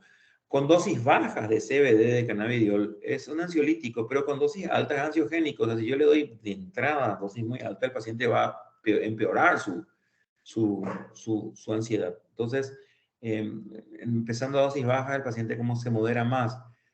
¿Qué le dan? Aquí en Paraguay les saturan con benzodiazepina, clonazepam, alprazolam, diazepam, inclusive midazolam le dan para que se pongan tan ansiosos a los pacientes para que estén tranquilos. Obviamente eso es una bomba para la vida del paciente, tan anestesiado, volado, y una bomba para la memoria a largo plazo. Ustedes saben que actúa sobre la amígdala queda bajada en su descarga, y al bajar la descarga de la amígdala, yo no puedo regular los impulsos que vienen afuera, no puedo aprender, porque para mí es todo igual. Entonces, no forma memoria a largo plazo. El CBD, sin embargo, potencia la conectividad de amígdala con hipocampo, que están no de otro, pero potencia. Por eso que también tiene algún efecto que se está investigando en el espectro autista, ¿verdad? Y ayuda mucho a controlar la ansiedad al bajar las revoluciones de la amígdala, pero sin el efecto malo que tiene las benzodiazepinas, por ejemplo. También se usa en el trastorno del sueño, pero como si yo les dije recién que les despertaba más, sí, a dosis bajas y en varias tomas el paciente está más conectado. Pero cuando doy a la noche con cierta carga, combinado con otra medicación natural, como podría ser la pasiflora, valeriana, la misma melatonina, hay una potenciación del efecto sueño. El paciente descansa más. Lo primero que te dice el paciente es, mira, no dormí más, dormí mejor. Y sueño ahora, doctor. O sea, no le vas a explicar para el paciente que todos soñamos, pero ahí de repente el paciente dice, ahora sueño. Y sueño lindo, te dice. Ah, fantástico. ¿Por qué? Porque el CBD lo que te hace es entrar en una fase de sueño controlada, quemas toda la fase del sueño y hacer el sueño reparador realmente. Y ahí es donde potencias tu actividad onírica. Entonces es muy importante el CBD para esas cosas, para la calidad de sueño. El cáncer. Lamentablemente, más de una vez tuve que decirle a los pacientes que vienen buscando solución al cáncer, me quiero curar de mi cáncer, recetame cannabis. No, no cura nada. Pero sí nos ayuda mucho, muchísimo, muchísimo con el dolor. Nos ayuda muchísimo con la astenia, la anorexia que te produce la quimioterapia y la radioterapia. Entonces lo damos como coadyuvante. Reduce muchísimo los vómitos relacionados con la quimio y la radio. Y obviamente el cansancio que uno tiene con la quimio y la radio. Dice, ay, me duermo. Ese tipo de cosas está controlado, por lo menos ayuda mucho a controlar. Hay un antes y un después de los pacientes que toman. In vitro, el cannabidiol está teniendo efectos sobre ciertas células. Y hay dos grupos de estudios muy importantes. Uno en mi área, de hecho estamos en mi servicio de neurocirugía, estamos trabajando con esto. Altas dosis de cannabidiol retrasan la progresión de un tumor, el tumor más maligno de la serie glial del sistema nervioso que se llama glioblastoma multiforme o astrocitoma grado 4. El astrocitoma, el glioma de alto grado es un tumor que aparece y que tiene un tratamiento quirúrgico por exéresis entre comillas completa, o sea, se saca lo que se ve, porque la mayoría no se ve, en campo quirúrgico no se saca. Más radioterapia al lecho, más quimioterapia con temozolomida, que es un quimioterapéutico oral. La sobrevida de los pacientes no pasaba los 17 meses promedio desde el momento de diagnóstico. Sumando esos tres elementos, repito, cirugía radical, radioterapia y quimioterapia oral con temozolomida, y damos como cuarto componente el cannabidiol a altísimas dosis, ¿verdad? Inclusive podemos llegar a 600 miligramos por paciente por día, encontramos una sobrevida que puede llegar hasta los 30 meses. O sea, dirán, si se va a morir el paciente, sí, probablemente igual que todos nosotros no vamos a morir, ¿verdad? Pero decirte 17 meses de sobrevida y 30 meses, casi el doble, y tenés más tiempo para ir cerrando ciertas cosas. Entonces, hay otro tumor que es un tumor específico de mama, de cáncer de mama, que también está demostrando el cannabidiol que tiene resultados prometedores en retrasar la evolución natural de ese tumor. Está en investigación. El segundo mandato estrella, que es realmente el primero en el mundo, es en la epilepsia. Pero no en cualquier epilepsia, no en la convulsión febril, no en la convulsión postraumática, no en la convulsión que aparece en forma aislada. Es en la epilepsia refractaria. Se define como refractaria a la que cursa con varias crisis que no pueden ser solapadas por más de 2 o 3 medicamentos y que se repiten en forma incontrolable y que pueden degenerar a un estatus de mal. Para más datos, la nenita que ustedes le veían ahí, la nenita, la que le veían al principio, ella convulsionaba en el contexto de su Lennox-Gastaut en distintas formas, gran mal, pequeño mal, ausencia, equivalentes. Ella hacía, antes de tomar cannabis, 300 veces por día sus convulsiones, inclusive llegaba a internarse y complicarse. Desde que empezó a tomar CBD, con mucha suerte convulsiona cuando va a comer, o sea, hace unas crisis cuando va a comer porque tiene mucha hambre, o cada 15 días cuando se pone nerviosa. Entonces, fíjense que si yo le digo al paciente, mira, tu hijo o vos vas a convulsionar menos sin los efectos secundarios de la droga y te vas a despertar más y vas a dormir mejor. Obviamente que van a querer. Este es un estudio, fíjense lo que, este es un flyer de Camet Park, de ellos, de los padres de Cannabis Medicina de Paraguay. Y fíjense lo que pasa en el hipocampo en pacientes con epilepsia. Los receptores C1 empiezan a disminuir en su concentración. Entonces, se encontró que esa es una de las causas de la epilepsia refractaria, disminución de la presencia de receptores C1 a nivel del hipocampo. Cuando yo le doy cannabinoides exógenos, le doy CBD, mis núcleos C1 empiezan a florecer otra vez en el hipocampo, entonces el paciente empieza a ser más tolerante a la medicación. Esto es lo que pasa, ya se comprobó que este es el efecto. ¿Ok? Y bueno, existe un estudio del doctor Garza, que es un médico mexicano, con el cual trabajamos, aportamos ya unos 12 casos también de paraguayos.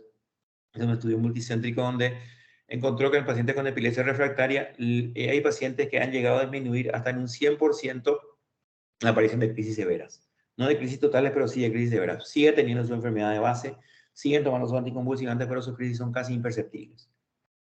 Y eso no tiene precio, ¿verdad? Realmente no tiene precio un medicamento así. La farmacodependencia de los cannabis son muy bajos, ¿verdad? Son muy, muy bajos, ¿verdad? En la escala analgésica, los cannabinoides se encontraban hace 5 años ahí entre el cuarto peldaño, entre las técnicas quirúrgicas y el tercero, y ahora se encuentran ya entre el dolor leve y el dolor moderado, ¿verdad? Fíjese que en Canadá ya en el 2013 hablaban del método de Louis Fonsi, que le llamo yo, ¿verdad? Que es suavecito, suavecito. Y bueno, para terminar, y a dejarles libre, otras indicaciones en las cuales podemos hablar alguna vez son la epilepsia, la parte de la epilepsia son la enfermedad de Alzheimer, la enfermedad de Parkinson, la esclerosis múltiple, como ya les dije, que es una enfermedad estrella, la esclerosis lateral amiotrófica solamente para la parte sintomática, los trastornos relacionados a la conducta alimentaria, los estados post-COVID, tanto relacionados al sueño como relacionados al dolor, como relacionados a las cefaleas, como relacionados al ánimo. Los glaucomas, eso es muy importante. El CBD por vía oral, no por vía tópica, porque no existe todavía la vía tópica a nivel del ojo. Tomado por vía oral disminuye drásticamente la presión del globo ocular. Por eso que los pacientes con glaucoma toman cannabidiol para mejorar su presión intraocular. Trastorno de espectro autista en todas sus formas. Yo tengo varios pacientes que consumen y les ayuda mucho a mejorar la estereotipia, su calidad de sueño, calidad alimentaria, se conectan más, su trabajo con sus profesoras guías, sus profesoras acompañantes, ¿verdad? Y en oncología, como sobre todo antiemético y analgésico, ¿verdad? Y para terminar, les voy a poner, por ejemplo, les voy a poner este recordatorio, ¿verdad? No cura nada, no reemplaza nada, no es alternativo, sino que complementario, nunca es de primera elección en ningún caso, no actúa igual en todos los pacientes, no se empieza con dosis altas, ¿verdad? Y les voy a pasar algunos pequeños testimonios. Este es un mensaje de WhatsApp, fíjense la fecha, en octubre del 2018, ya hace ahora 4 años de una pandemia.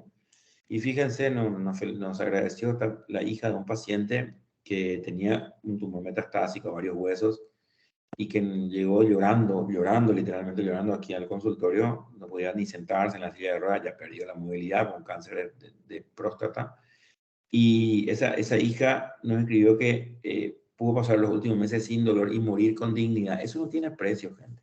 Para mí, por lo menos, no tiene precio. Eso es una satisfacción muy, muy, muy, muy grande. No pudimos curarle. De hecho, que en medicina siempre perdemos la guerra. Los médicos siempre perdemos la guerra. Siempre la muerte nos gana, nos da ventaja nomás. Pero un día que le burlamos, para nosotros es la más grande que hay. Entonces, para nosotros esto es fundamental.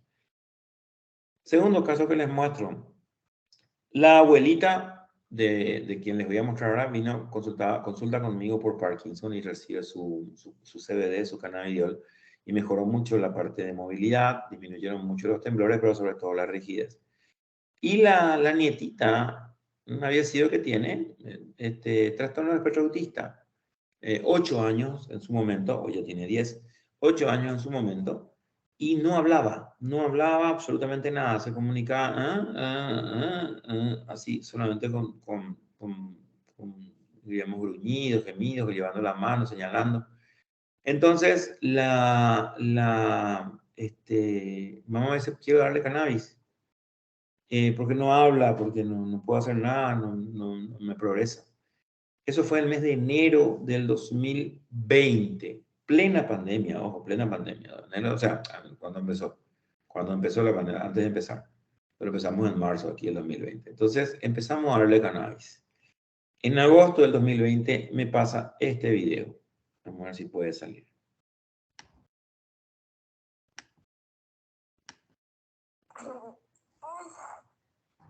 8 meses después. Vale. Niñito Jesús, yo te quiero, yo te adoro con todo mi corazón. La Virgencita. Amén. Ciao Lili. Ángel e la guarda, dulce compañía. No me desapares mi noche y día, hasta que descanse en los brazos de Jesús, la Virgencita y María. Amén.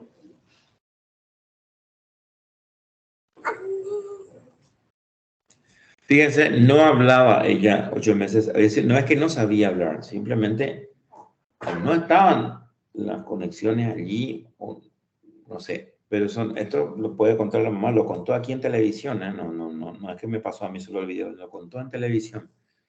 Entonces, fíjense. Segundo caso, un chiquito con problemas de microcefalia. Yo calculo que por chikungunya habrá tenido la mamá. Pero lo trajeron acá al consultorio porque no sostenía, no tenía sostén cefálico. Estaba totalmente flácido. Y el papá me dijo, quiero darle el cannabis para poder ver si se me... Y el chiquito era prácticamente, miraba al vacío, o sea, era, como yo siempre digo, con un cariño, no peyorativamente, sino con cariño, era una plantita, porque si no le regas, te marchita, si no le das de comer, se te marchita. Entonces el niño estaba porque estaba, ¿verdad? Tenía inclusive le armaron un protector cervical para que no tuerza el cuello, ¿verdad? Ya era. Le dimos cannabis y esto fue una semana después. Fíjense, esto fue una semana después de haber empezado con el CBD. Ahora no, el paciente consume. Fíjense lo que es el chiquito que no tenía fuerza de torso, una semana después.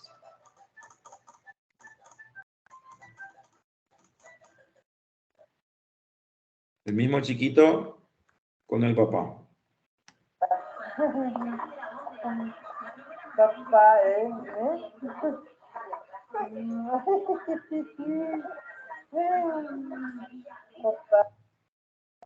Señores, esto no tiene precio, es simplemente calidad de vida. Les invito, ojalá puedan ser ustedes los motores para que Bolivia pronto pueda ingresar a esta gran satisfacción que tenemos los médicos para cuando damos otra solución a nuestros pacientes. Quiero agradecerle a Univalle otra vez por invitarme a estar con ustedes. Ojalá que pronto podamos estar físicamente compartiendo y bueno, volviendo a visitar esa hermosa ciudad de Cochabamba que tanto quiero y con tantos amigos que tengo ahí. Muchas gracias y quedo, mentira es lo que dice acá, quedo a disposición de ustedes para lo que quieran.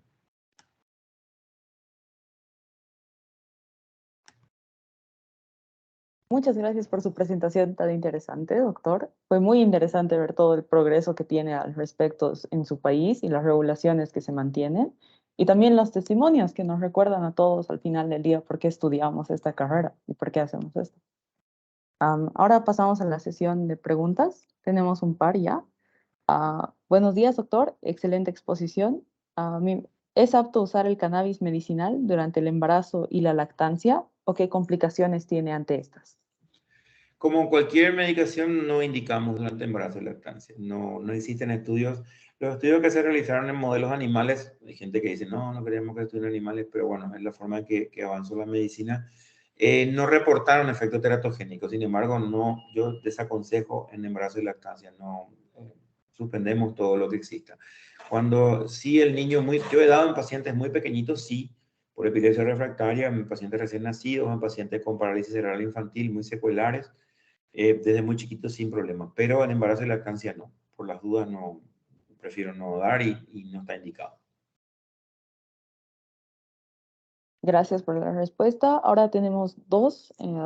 En pacientes geriátricos con demencia senil, ¿el CBD podría o evitar el avance del cuadro? Tanto como el avance, no. Lamentablemente, cuando se instala una patología neurodegenerativa relacionada con la edad, que es el nombre que le damos genéricamente, es patologías neurovasculares, o sea, demencias neurovasculares en general, ya no hay nada que hacer, porque lo que está comprometido ahí es tanto el foco nutricional a partir de las arterias, como también la degeneración propia de las neuronas por depósito de sustancias, en el caso del Alzheimer, o en el caso de demencia por cuerpo de Lewy, que ustedes saben que Robin Williams, bueno, al final que se suicidó, no se suicidó porque quiso suicidarse o por depresivo, sino por una cuestión de depósito de sustancias de cuerpo de Lewy en en el contexto de una demencia de cuerpo de Lewy por el frontal. No hay mucho que hacer ahí con el avance. ¿En qué te ayuda en el Alzheimer? Mejorar mucho el paciente sí tiene algún tipo de reconexión en algunos casos, pero no disminuye la progresión, ¿verdad? Eso está determinado por otros factores. Pero sí nos ayuda muchísimo en lo que acompaña. Repito, mejoría de la calidad del sueño, que sabemos que en los pacientes de edad no es buena. Mejoría del apetito, que también sabemos que en los pacientes de edad no es bueno. Mejoría del estado de ánimo y control de la ansiedad. O sea, en ese sentido nos ayuda muchísimo. Ah, y dolores, obviamente dolores, porque estos pacientes sí siempre tienen dolores. Gracias. La segunda pregunta es, ¿podría emplearse el cannabis medicinal en paciente geriátrico con trastornos de sueño? Absolutamente, sí. A mí me encanta porque el paciente... ¿Qué damos hoy en día en trastorno del sueño? Y damos, qué sé yo, con mucho error se dan benzodiazepinas, jamás den benzodiazepinas. El paciente se levanta mareado, se fractura la cadera y nos fuimos. ¿Qué damos en este momento? Y estamos dando, por ejemplo, esopiclona, o estamos dando quetiapina, que tienen muchos efectos secundarios. La esopiclona es que quizás tenga menos efectos, pero igual, el paciente queda dormido, hay un efecto residual. En cambio, yo le doy el cannabis, no me va a aumentar mi, repito, cantidad, sino me va a mejorar la calidad. El paciente va a estar mucho más tranquilo.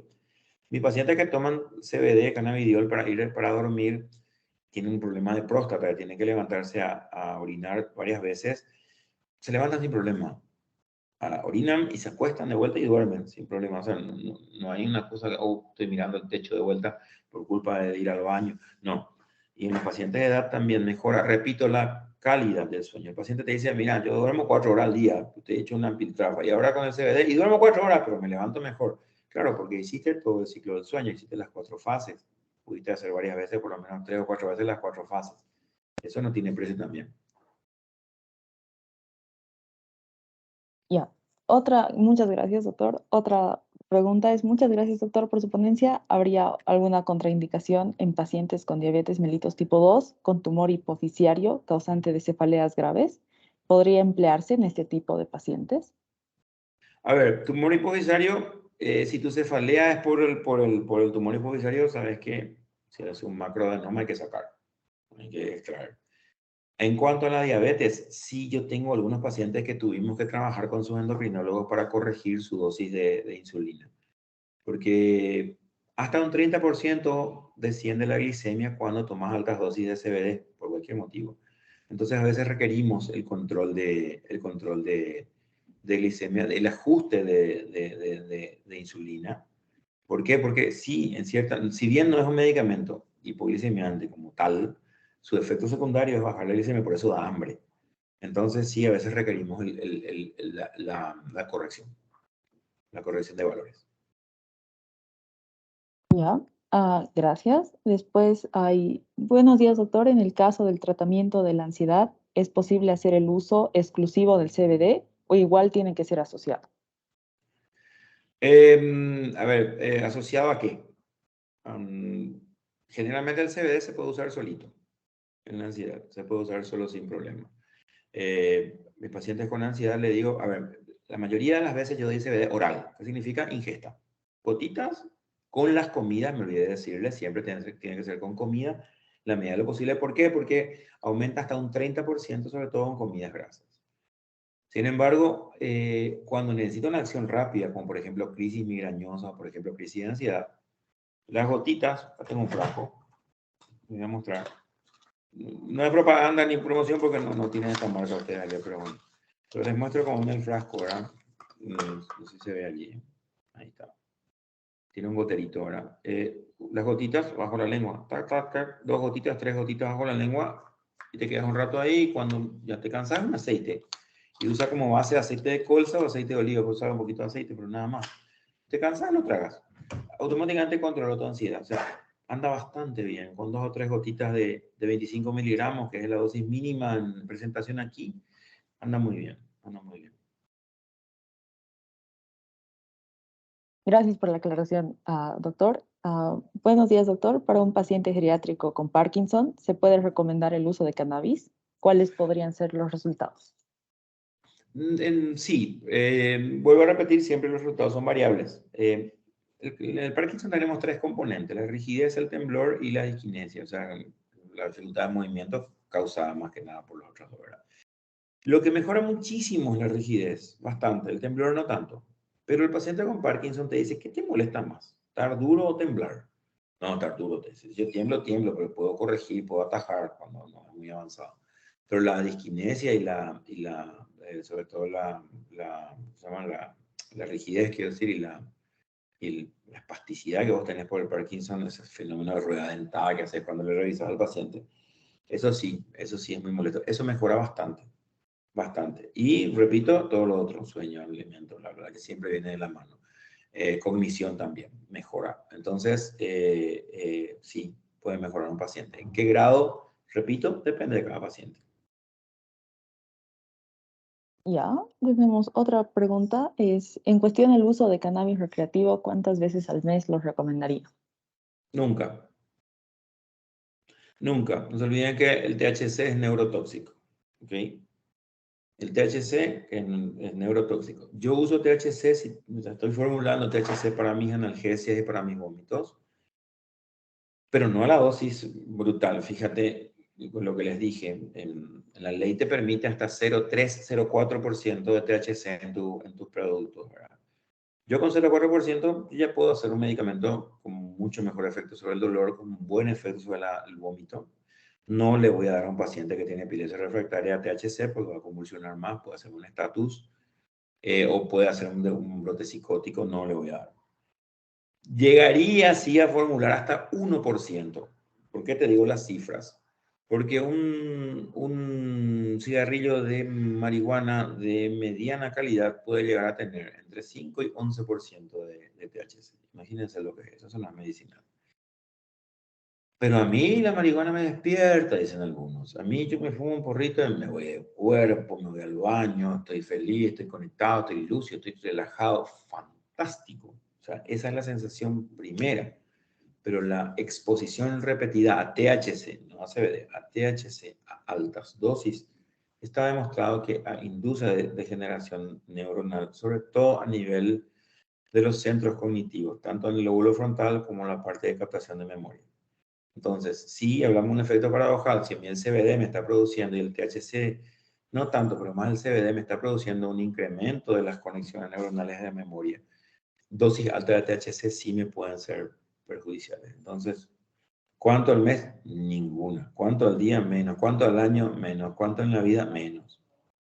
Y eso no solamente fumar. Fíjense, a ver, si fumas el papel con el cual se hace el cigarrillo de marihuana, el papel que es un papel especial, ¿verdad? Tiene 4.500 cancerígenos más que el papel del cigarrillo. Ok, vamos por eso. Segundo, lo está fumando sin filtro, ¿verdad? Tercero, me dice, bueno, yo no, yo me meto en un happy cake.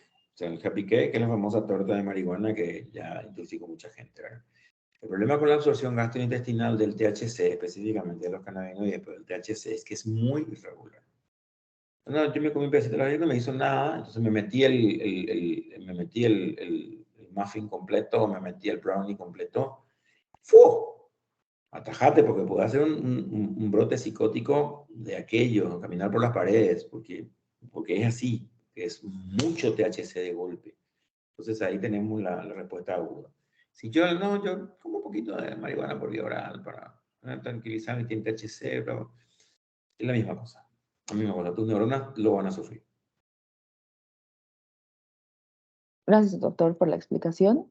Tenemos otra pregunta. Buenos días, doctor. ¿Un paciente que consume ácido valproico más lamotrigina puede hacer uso de cannabis? Sí, sí, sí. Solamente observar un poquito el dosaje de ácido valproico para que no se incremente por encima de valores tóxicos. Bueno, toda persona que consume anticonvulsivantes se tiene que hacer cada 6 meses un hepatograma, que yo también pido a los pacientes que van a consumir por mucho tiempo cannabinoides, un dosaje hepático, o sea, una prueba de funcionalidad hepática y un dosaje de sus drogas en sangre.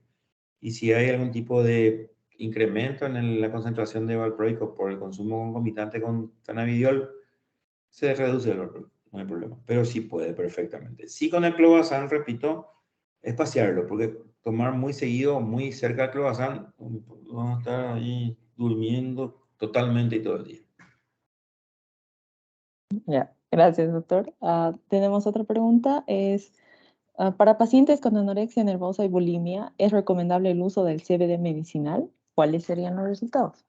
Sí, si hablamos de trastornos de trastornos alimentarios, un trastorno de la percepción, o sea, más que nada está relacionado a un trastorno del sistema gastrointestinal, un trastorno de la percepción con altísimos niveles de ansiedad.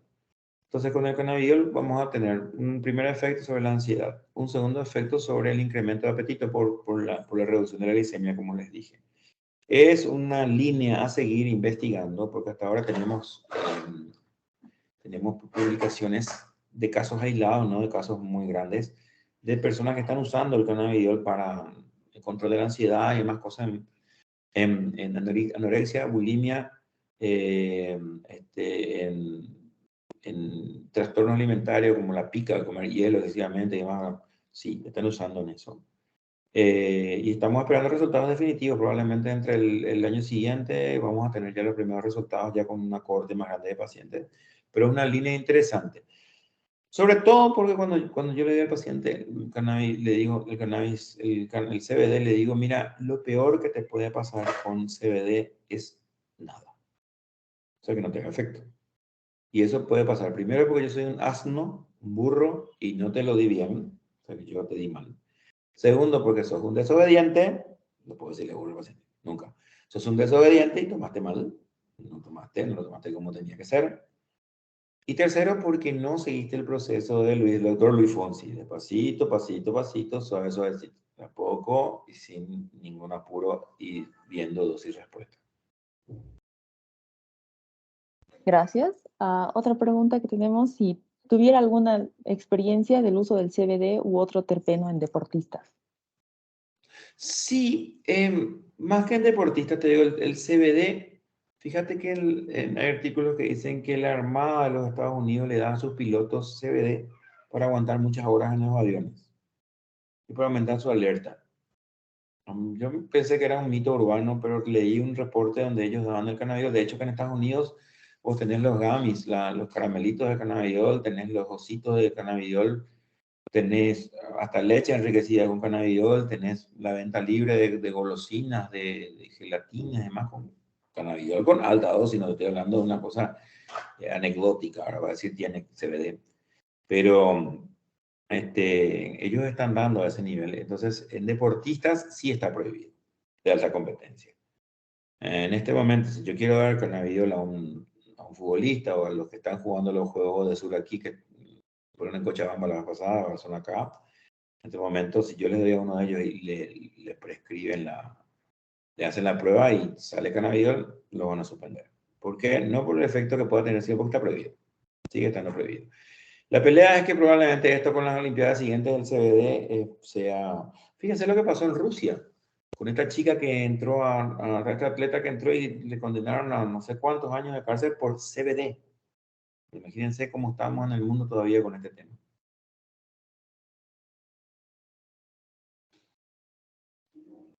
Muy buena participación, doctor. Ahora tenemos otra pregunta de ¿cuál es la relación entre el uso de la marihuana y el desencadenar esquizofrenia? Con altas dosis de THC más que esquizofrenia, brote psicótico. Sí, con brote psicótico puede tener un componente paranoide, sí, más por THC. El CBD no te va a producir eso nunca, jamás. Ni el CBG, ni el CBN, solamente el THC produce eso. Gracias. Después tenemos otra pregunta de ¿el CBD podría ayudar a mejorar la concentración y retención de información para el estudio? Absolutamente, absolutamente sí, absolutamente sí. Sería interesante, pues mejora mucho la parte cognitiva, la reserva cognitiva, se puede probar perfectamente como a dosis estimulante, se puede probar a dosis potenciador de memoria. No es un medicamento, repito, para elegir como primera opción, pero sí potencia mucho. Repito, el paciente te dice, estoy más despierto, más lúcido, más conectado. No eufórico, nunca. Gracias. Y parece que nuestra última pregunta va a ser, ¿por qué está prohibido todavía el consumo mediante inhalación? Porque el mecanismo de control, bueno, no sé, en Bolivia, acá en Paraguay un flagelo es el vape. Muchos de ustedes van a tener seguramente el vape, el vapeador. No sé, el vapeador se llama también allá, ¿verdad? El vape, el aparato para... Bueno, el problema con el consumo inhalatorio es primero la dosificación. Yo en Estados Unidos he visto los vapeadores, los vapes de CBD, inclusive los vapes de THC controlados, donde están controlados por los cargas por USB, como todo, ¿verdad? Pero tienen un chip que el médico programa. Lo programa y lo puedes decir, bueno, mira, yo necesito que descargues tantas veces al día, cada tantas horas, esta cantidad, más de esto, ¿no? Entonces no hay un mecanismo fiable para, primero, yo controlar la dosis que le quiero dar. Segundo, yo controlar que lo que le estoy dando no tiene THC. O sea, no hay un mecanismo eficaz para eso. Entonces, está prohibido acá en Paraguay está prohibido cualquier tipo de inhalador, de fumar marihuana en cualquiera de sus formas, aunque sea medicinal.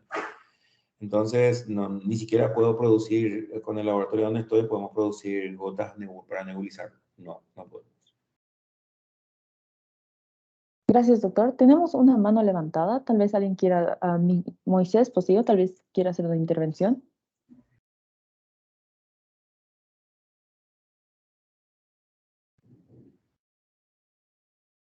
Buenos días, doctor. Muchísimas gracias por la exposición. Muy entretenida.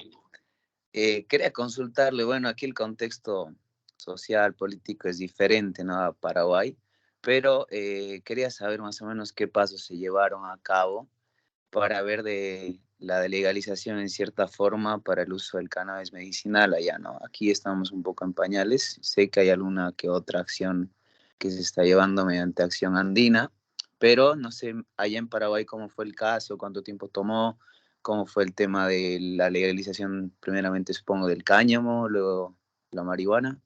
Muchísimas gracias. Sí, yo contacté con la gente de Acción Andina. Realmente están, como en todos lados, una pelea un poquito titánica porque cuesta un poquito hacer entender que no corren por mismos parámetros. O sea, evidentemente no. Yo no puedo decir quiero que se legalice el cannabis todo. Pero evidentemente no se puede. O sea, los países se exponen a sanciones importantes, ¿verdad? Pero acá el paso, te mostré esa foto que viste al principio.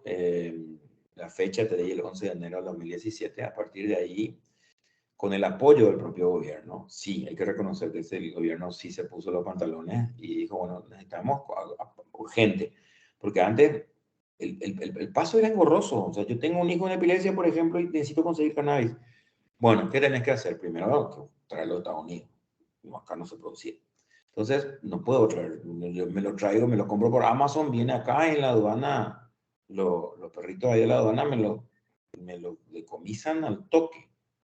Por más que tenga CBD solo, porque el CBD puede pasar tranquilamente, los perros no huelen el CBD. Me refiero a los otros perros, los que cobran coima, los que cobran plata para que pase, ¿verdad? Entonces me lo destruyen, ¿verdad? Y en ese entonces salía $450, puesto en vidriera allá, traerlo acá con los gastos y demás, ¿verdad? Entonces, ¿cuál era el paso que hacía esta pobre gente? Iban una carta fechada, o sea, una carta al ministro de salud. No era al ministro de salud.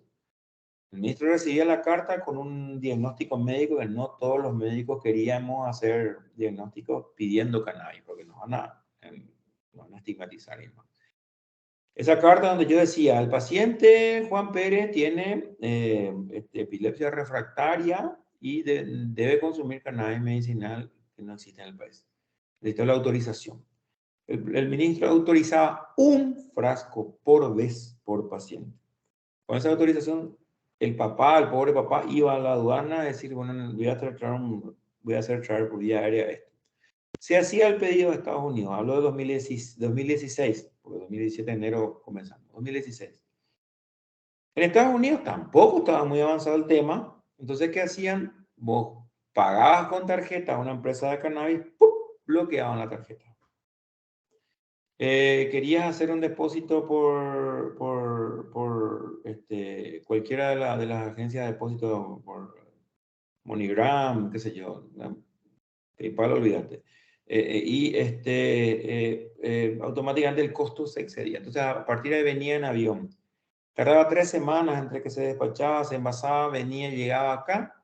Con mucha suerte, le daban curso a tu autorización por el ministro, la mayoría de las veces ignoraban eso. Esto es cannabis, marihuana, afuera, al tacho. Ni se preocupaban de que venían con todos los documentos todo, a la basura. Y ahí se iban a la basura casi $500, $600 por vez. Imagínate por una persona que está gastando cuatro medicamentos por mes en un paciente refractario, más todos los gastos de pues un paciente secular, pañales, alimentación, consultas médicas. Volver otra vez a tirar $500, $600 por esto no pegaba. Entonces, la vía comunicacional fue, los padres dijeron queremos esto para nuestros hijos. Hubo muchísimo apoyo increíble de los medios de prensa que no se despojaron de las... Acá todos los medios de prensa están politizados, se despojaron de eso y estiraron como quien dice hacia adelante. Y les digo, el ministro a mí me encomendó en el mes de enero. En mayo tenía yo hechos 2 protocolos ya con grupos de médicos, que era uno en dolor y otro en refractaria. Y en junio sale la ley, pero sale la resolución del ministro que se aprueba el uso temporal, mientras estudiábamos la ley. Junio de 2017. En julio llega la primera importación de frascos y se habilitó un registro para médicos prescriptores a todo el país, el que quería recetar cannabis. ¿Saben cuántos médicos nos inscribimos en la primera lista? 4, en todo el país. Tenía miedo, obviamente. Entonces, todos venían conmigo. Yo, evidentemente, no les cobro porque hay gente que no tiene recursos, les daba las recetas sin costo. Tomen las recetas y todo funciona. Entonces se iban con las recetas, bueno, listo. Nos metimos a estudiar con diputados, senadores, unos cuantos diputados que querían plantar ya marihuana, peyote, amapola, querían plantar, no sé, cualquier hongo delirante, ya metía de liberar todo, ¿verdad? Y no era ese el camino.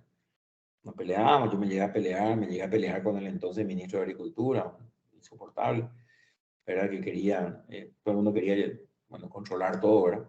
La gente de la Secretaría Antidrogas sí me ayudó muchísimo en ese entonces, ¿verdad?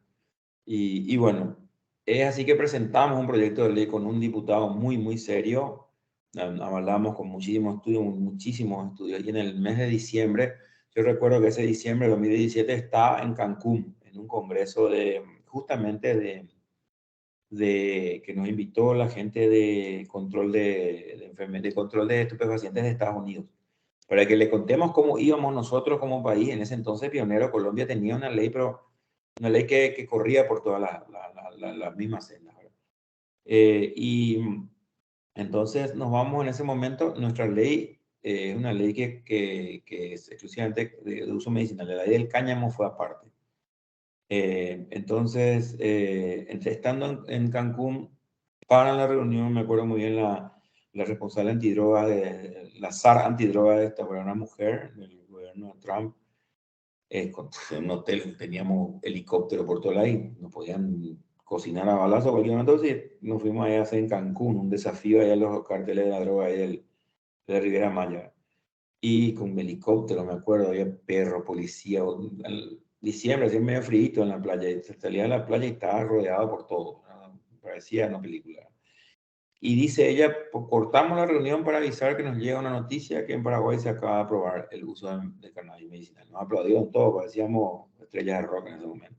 Yo no podía creer, ¿verdad? Entonces, bueno, se trabajó en eso, se concedieron licencias a empresas, a laboratorios. Inicialmente las licencias eran solamente 5. Ahora hay 13 laboratorios con licencia para producción medicinal, exclusivamente medicinal estamos hablando. Entonces, uno tiene que tener un laboratorio, tiene que tener un esquema de transporte, un esquema de bioseguridad, trazabilidad, un montón de cosas que está en la ley. Si uno va a hacer la plantación, tiene que tener sistemas de seguridad homologados, un montón de cosas, ¿verdad? Lo hicimos, se puede hacer, porque lo que conseguimos es justamente, nos embanderamos lamentablemente con la necesidad, porque es una necesidad de mucha gente, y bueno, conseguimos que se pueda importar, se pueda producir acá el producto, y bueno, ese es el camino a seguir. Yo sé que Acción Andina está trabajando muy bien. El problema que ustedes tienen es que ustedes son casi una república federativa, o sea, cada estado tiene su propia ley. Nosotros aquí tenemos una república así, donde tenemos un solo congreso, los departamentos en los cuales estamos divididos no regulan este tipo de cosas, ¿no? Un solo organismo rector, entonces nos facilitan mucho. Igual que el Brasil es un desastre. Brasil, cada estado es un mundo aparte, ¿verdad? Entonces, y otra cosa que tenemos estos países, nosotros, bueno, Paraguay y Bolivia estamos muy estigmatizados, igual que Colombia, los tres, estamos muy estigmatizados con el tema de droga. Entonces, como que tenemos miedo de abrir la discusión. Yo creo que en este momento tenemos que abrir la discusión y la discusión tiene que partir no de la política, la discusión tiene que partir del ambiente universitario. Ustedes tienen que partir la inquietud. Sin miedo, porque no estamos hablando, y sin miedo, ¿por qué? Porque no van por la vía recreativa. O sea, al momento que dicen, yo no independientemente de que algunos de ustedes consuman o no, o sea, son, no, que nadie le juzga a nadie. No puede hacer lo que quiera en su vida privada. Pero la discusión de esto tiene que ir bien claro por la vía medicinal. Acá no estamos hablando, no se quiere liberar nada. Esto es medicinal. Y es un trabajo hormiga que hay que hacerlo con los medios, porque sí o sí sabemos que los medios de difusión en distintos lugares, también ustedes tienen otro tema, la multiculturalidad que tienen ustedes va a trabar mucho eso. Como yo le digo a la persona, yo conozco tengo muchos amigos en Santa Cruz, muchos amigos hice amigos en Cochabamba también. Como yo le digo a la persona que vive ahí, igual que aquí en Paraguay, como yo le digo al campesino que está ahí en la chacra, en la huerta, que esto es cannabis para la medicina, o sea, que es medicina, que no te va a drogar. Hasta ahora tenemos problemas con la gente que en el interior, sí. Tenemos mucho menos problemas, pero tenemos problemas, sí, para convencer. Mi mamá no quiere, la abuela no quiere, las personas de edad. Como yo le digo a la persona que vive ahí en la estribación de los Andes, que tiene poco contacto con redes sociales, que es donde uno generalmente tiene este tipo de información, que a veces escucha la radio, no digo el periódico, la radio, que es el medio que tienen ellos para... Entonces, tengo que hacer un plan nacional de comunicación, tengo que hacer un plan nacional. Aquí no es muy fácil porque le hablamos en guaraní, la gente entiende. Ustedes tienen muchísimos idiomas. Estamos hablando de multicultural, ustedes son una república multicultural. Entonces, hay que encarar un plan comunicacional, pero tiene que partir del estamento científico. Esto no tiene que ser político, nunca. No se puede politizar la ciencia. O sea, esto es ciencia. Categóricamente esto es ciencia. Los políticos tienen que darnos las bases para que nosotros les ayudemos a surgir. Yo estoy seguro que de aquí a, no le digo 5 años, de aquí a 2 años, Bolivia va a tener su ley. Y ustedes van a estar compartiendo sus experiencias de cannabis medicinal y de desarrollo de productos. Nosotros en Paraguay estamos para mandarle medicinal a quien sea, de muy buena calidad y de muy bajo costo, porque hicimos el camino. Estamos atrasados respecto a Colombia en muchas cosas, sobre todo en cáñamo. Pero la semana pasada salió que Paraguay es el principal exportador de cáñamo, fibra de cáñamo. Pero un país chiquitito como el nuestro, es fabuloso. Nosotros, decir que somos el tercer exportador de soja enorme, en nuestro país es una porquería, es chiquitito así, no porquería como país, amo a mi país, pero así chiquitito. Si comparamos con Bolivia, creo que entramos 5 veces en Bolivia nosotros en territorio, sin embargo, cultivan en todos lados. Bueno, cáñamo en este momento es una alternativa muy viable, la gente está cultivando cáñamo muchísimo, entonces es muy viable, muy viable. Esa fibra de cáñamo para el agricultor boliviano va a ser una bendición poder vender el cáñamo industrial, no estoy hablando solo medicinal. Entonces es muy interesante esto para que ustedes puedan llevar esto adelante a partir de la universidad. Entonces es muy interesante. Gracias, doctor, por contarnos su experiencia. La verdad es que sí es mucho más trabajo del que parece viendo desde un externo. Ahora sí tenemos nuestras últimas 2 preguntas, que la primera es, ¿cuál sería la diferencia simple entre CBD y marihuana? A ver, marihuana es el nombre que le damos comúnmente al cannabis. ¿Okay? CBD es un componente de la planta, es uno de los cannabinoides. Como les dije, la marihuana tiene 516 componentes. De esos 516, 110, 112, no, 120 son cannabinoides, que solamente se encuentran en la planta. Y estos cannabinoides, 64 son de uso médico. Y de estos 64, los que más destacan son el CBD y el THC, el cannabidiol. Entonces, cannabidiol es un componente de la marihuana, que es la cannabis sativa. O sea, entonces, esa es la diferencia, eso es un componente. Gracias por la aclaración, doctor. Y ahora sí, nuestra última pregunta, que es, ¿cuál es la dosis mínima de uso de THC o CBD en un paciente con fibromialgia? Espectacular es la respuesta, fibromialgia. Eso ya te voy a responder. Otra satisfacción que tengo es la fibromialgia. Y sí, en la fibromialgia hay pacientes que dejaron todos los medicamentos y toman solo CBD. Repito, hablar de dosis es complicado en cannabis porque, como les dije, es dosis-respuesta. Ahora, si yo voy a hablar de CBD aislado, que es lo que lo que van a tener ustedes y lo que tenemos nosotros, después iremos por el THC, pero si hablo por el CBD aislado, mis pacientes con fibromialgia, mujeres, porque es 4-1 nos ganan las mujeres con fibromialgia a los hombres, adultas con kilo de peso medianamente estable, ¿verdad? Con un kilaje más o menos estable. Mis pacientes toman, te voy a decir como dosis tope, hasta 200 miligramos, que no, casi nunca llego de CBD por día. Y puedo empezar con una dosis que puede ir entre los 20 y los 30 miligramos día. En dolor yo divido en 4 tomas: desayuno, almuerzo, merienda y cena. Entonces, siempre con comida. Y lo voy corrigiendo en el día 7, en el día 14, y ahí probablemente ya el paciente después le hago venir cada 2 o 3 meses para ver cómo le va. Le puedo complementar con la crema. La crema le voy a aplicar 3 veces al día en los lugares donde le duele. La cremita, yo le digo, la crema de los 3, pues te pones 3 dedos de cremita, 3 minutos de frotar, 3 veces por día. Muy fácil. Entonces, el paciente va feliz con eso y controla muchísimo. Es más, el paciente intercrisis, con fibromialgia, intercrisis, o sea, en periodos que no tiene crisis, deja de tomar el cannabis. No hay problema. Aparece la crisis, vuelve a tomar el cannabis a dosis plena, no hay problema. Gracias, doctor. Gracias por responder a todas las preguntas, a pesar de que nos pasamos mucho del tiempo, pero gracias por acompañarnos. Ojalá podamos tener esta reunión nuevamente. Muchas gracias. A las órdenes y gracias a ustedes por la invitación. Un saludo a todo Cochabamba. Gracias, ahora nos despedimos de todos. Gracias a todos los participantes por venir y asistir a la charla.